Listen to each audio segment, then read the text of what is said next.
کہ اگر مجھے ڈر نہ ہوتا کہ تم اپنے مردوں کو دفن کرنا چھوڑ دو گے تو تمہیں بتلا دیتا کہ قبر میں کتنا سخت عذاب ہوتا ہے۔ تمہیں دنیا میں رہ کے میں سناتا، پر ڈر ہے کہ کہیں تم اپنے مرنے والوں کو قبروں میں دفن کرنا چھوڑ ہی نہ دو، اس لیے میں تمہیں یہ بات نہیں بتاتا۔ اب عذاب قبر جو ہے، قبر کے اندر جو انسان کا عذاب ہے تو وہ بھی عالم برزخ کا عذاب ہے۔ میرے رسول کریم صلی اللہ تعالی علیہ وسلم نے کچھ چیزوں سے پناہ مانگی ہے۔ خود حضور نے، رسول کریم علیہ الصلوۃ والسلام نے پناہ مانگی۔ حضور فرمانے لگے، اے اللہ مجھے کنجوسی سے، بخیلی سے پناہ عطا فرما۔ اور حضور نے باقاعدہ پناہ مانگی ہے کہ اے اللہ مجھے ارذل العمر ہونے سے پناہ میں رکھ، جب عمر اتنی زیادہ ہو جائے کہ وجود کے حصے کام کرنا چھوڑ جائے، اس سے پناہ مانگی۔ اور خود میرے نبی پاک علیہ السلام نے قبر کے عذاب سے پناہ مانگی۔ یہ تعلیم امت کے لیے کہ تم بھی پناہ مانگو عذاب قبر سے۔ قبر کا عذاب برحق ہے۔ قبر کے لیے تیاری کر کے رکھنا، اپنی قبر کو یاد رکھنا، مر جانے کو یاد رکھنا۔ حضرت سعد بن معاذ رضی اللہ تعالیٰ عنہ کا جب جنازہ تھا تو صحابہ کرام فرماتے ہیں حضور نے نماز جنازہ کی امامت فرمائی تو قبر کے تیار ہونے میں کچھ دیر تھی، تو رسول کریم صلی اللہ علیہ وسلم زمین پر بیٹھ گئے اور ایک لکڑی سے حضور زمین کریدنے لگے۔ ہم وہ انتظار تھے کہ اللہ کے رسول صلی اللہ علیہ وسلم سر مبارک اٹھائیں، ہمیں کو نصیحت کریں۔ فرماتے حضور نے سر اقدس اٹھایا تو حضور کی آنکھوں میں آنسو تھے، اور رو کے حضور فرمانے لگے، رو کے کہ اس قبر کے عذاب سے رب کی پناہ مانگو اور اس کے لیے تیاری کر لو، یہ بڑا سخت دن ہے۔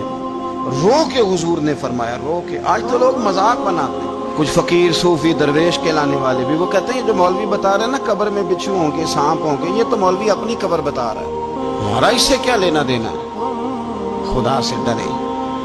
وہ چیزیں جو احادیث مبارکہ میں آ گئیں، جس سے نبی پاک نے ہمیں ڈرایا، ہمیں سمجھایا، آپ اس تنبیہ کو، اس نصیحت کو آپ اس رنگ میں لیں گے کہ مذاق بنایا جائے گا دین کا، بجائے اس کے کہ اس سے ڈرا جائے۔ حضرت سیدنا براء بن عازب رضی اللہ تعالیٰ عنہ ارشاد فرماتے ہیں کہ میں نے نبی پاک صلی اللہ تعالیٰ علیہ وآلہ وسلم سے خود اس بات کو سنا ہے۔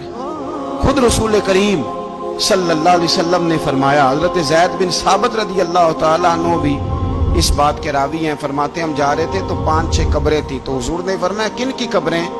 ہم نے عرض کی یا رسول اللہ صلی اللہ علیہ وسلم یہ کافروں کی قبریں، یہ صحیح مسلم میں حدیث موجود ہے، کفار کی قبریں۔ تو اللہ کے رسول صلی اللہ علیہ وسلم فرمانے لگے، ذرا حدیث کے لفظوں پہ غور کرنا، حضور فرمانے لگے اگر مجھے ڈر نہ ہوتا کہ تم اپنے مردوں کو دفن کرنا چھوڑ دو گے، اگر مجھے اس بات کا ڈر نہ ہوتا کہ تم اپنے لوگوں کو، مرنے والوں کو قبروں میں دفن کرنا چھوڑ دو گے، اگر یہ مجھے ڈر نہ ہوتا تو میں سناتا کہ قبر کے اندر کس طرح عذاب ہوتا ہے۔ تمہیں دنیا میں رہ کے میں سناتا، پر ڈر ہے کہ کہیں تم اپنے مرنے والوں کو قبروں میں دفن کرنا چھوڑ ہی نہ دو، اس لیے میں تمہیں یہ بات نہیں بتاتا۔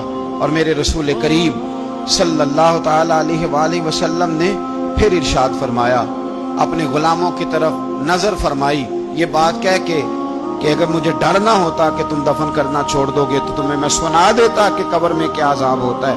پھر حضور نے صحابہ سے فرمایا چلو بھائی دوزخ کے عذاب سے اللہ کی پناہ مانگو۔ تو سب کہنے لگے ہم دوزخ کے عذاب سے اللہ کی، صحابہ نے کہا ہم دوزخ کے عذاب سے اللہ کی پناہ مانگتے ہیں۔ پھر نبی پاک صلی اللہ تعالی علیہ وسلم نے ارشاد فرمایا تم سب کہو کہ ہم قبر کے عذاب سے اللہ کی پناہ مانگتے ہیں۔ تو صحابہ نے کہا ہم قبر کے عذاب سے اللہ کی پناہ مانگتے ہیں۔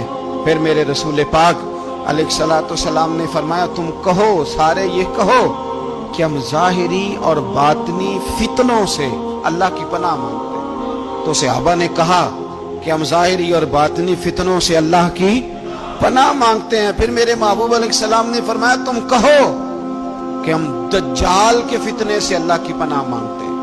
تو صحابہ کرام نے کہا کہ اے اللہ ہم دجال کے فتنے سے تیری پناہ مانگتے، تیری پناہ میں آتے ہیں۔ نبی پاک علیہ السلام نے یہ الفاظ کہہ کے، یہ بات بتلا کے ہمیں سمجھا دیا، ہمیں قائل فرمایا محبوب نے۔